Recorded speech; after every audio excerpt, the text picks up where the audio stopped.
खुलुमबाय आं मुस्रि कास्टम बसुमतारी इउपिपिएलनि दैदेनगिरिफ्रा 125 एमेन्डमेन्टखौ लानानै जेरैबायदि बिटिसिनि रायजो राजानि गेजेराव मिसा खोथा फोसावबाय थादों बेखौ आं दिनै लाइमोन बिपिएफनि जानानै नोंथांमोननो फोरमायना होनो सानदों जे नैबे 125 एमेन्डमेन्ट बिलनि रायजो सभायाव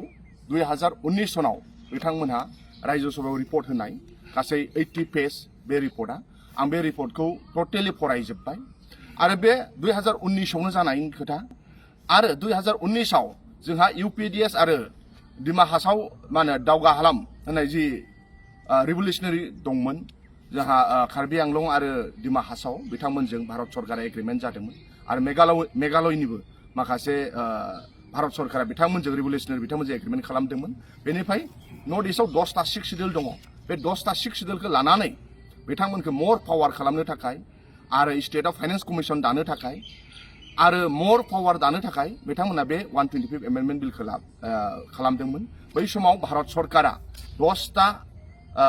सिक्स शिड्यूलनि रिप्रेजेन्टेटिभफोरजों आरो स्टेट गभर्नमेन्टनि रिप्रेजेन्टेटिभफोरजों सावरायनो थाखाय गुवाहाटी आरो शिलंआव दैथायहरदोंमोन आरो बेनि उनाव बियो रायजो सभायाव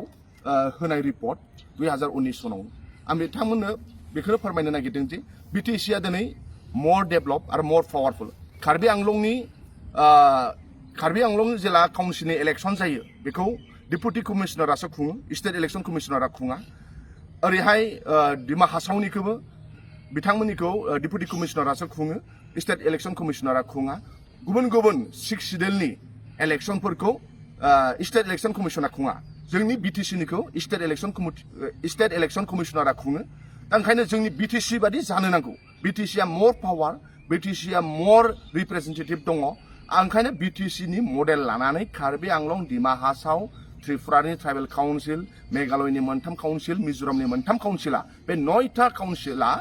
जोंनि बिटिसिनि मडेल लानानै जेरै बिटिसिनिखौ इलेक्शन जायोब्ला स्टेट इलेक्शन कमिशनार खुङो थिग बिदिनो कार्बी आंलं दिमा हासाव बा त्रिपुरानि काउन्सिल बा गुबुन गुबुन काउन्सिलफोरखौ स्टेट इलेक्शन कमिशनार खुंनांगौ होननानै बुंदों जोंनाव नन रिप्रेजेन्टेटिभनिफ्राय गभर्नरा डाइरेक्ट मा होनो नमिनेट खालामनो हायो एमसिएलए खालामनो हायो नन रिप्रेजेन्टेटिभ कमिउनिटिनिफ्राय दा ओंखायनो बे कार्बी आंलंबो जानांगौ दिमा हासावबो जानांगौ गुबुन गुबुन सिक्स शिड्यूलावबो जानांगौ होननानै बिथांमोना बुंदों बिटिसिखौ बड'लेण्ड टेरिटरियेल काउन्सिल होननाय जायो कार्बी आंलं अट'नमास काउन्सिल बे 125 एमेन्डमेन्ट बिल जाखांनायनि उनाव Karbi Anglong autonomous territorial council जेरै बिटिसिखौ बड'लेण्ड टेरिटरियेल काउन्सिल बिथांमोनाबो टेरिटरियेल काउन्सिल कार्बी आंलंआबो टेरिटरियेल काउन्सिल जासिगोन दिमा हासावआबो टेरिटरियेल काउन्सिल जासिगोन गुबुन गुबुनफ्राबो टेरिटरियेल काउन्सिल जासिगोन जोंनाव 40 जन रिप्रेजेन्टेटिभ जायो गुबुन सिक्स शिड्यूलफोराव 30टानिफ्राय बारा मा होनो बिथांमोना 30टानिफ्राय बारा समस्ति गैया कार्बी आंलंआव हयथ' 28टासोल' दङ गुबुनावबो बिदिनो 28टासोल' दङ त्रिपुरायावबो 28टासोल' दङ जोंनाव खिन्थु 40टा ओंखायनो बिटिसिआ मोर पावार हिसाबै दा बिथांमोनाबो बिथांमोननि माबाखौ समस्तिखौ बारायनायनि खोथाखौ बुंदों दा आंनि गुबै बुंनो नागिरनाय खारना जाहैबाय मा इउपिपिएलआ जे बुंदों 125 एमेन्डमेन्ट बिल पास जासिगोन बाव बिटिसिखौ बिथांमोना ओरै सरकार दासिगोन होननानै बे मिसा खोथा बुंदों दिनै डेम'क्रेसियाव रायजो राजाया मेन्डेट होदों बिटिसिनि मानाव गेदेर हाग्रामा महिलारि सारनो आरो एन्टि डेम'क्रेसि इउपिपिएलनि दैदेनगिरि बिथांमोना एन्टि डेम'क्रेसि बिथांमोना खोथा बुंगासिनो दं आनडेम'क्रेटिक खोथा बिथांमोनहा बुंगासिनो दङ दा ओंखायनो आं दिनै नोंथांमोननो बे फुंबिलि समाव 125 एमेन्डमेन्ट बिलखौ लानानै फंनैसो खोथा बुंनाय जाबाय आरो फैगौ समाव आरो मोर क्लेरिफिकेसन आरो मोर डिटेल्स आं नोंथांमोननि गेजेराव लाबोबाय थागोन दा इउपिपिएलनि दैदेनगिरिफ्रा जि मिसा खोथा बुङा मानो रायजो राजाया नाथाय सांग्रां जा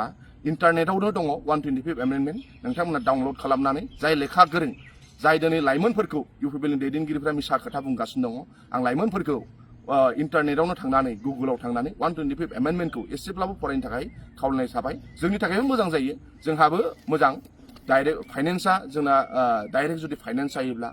जोंनि थाखायबो मोजां सिक्स शिड्यूल जोंनि थाखाय बिटिसिनि थाखायबो मोजां नाथाय इउपिपिएलआ जेरैबादि बांसावदों बेबादि नङा आं नोंथांमोननो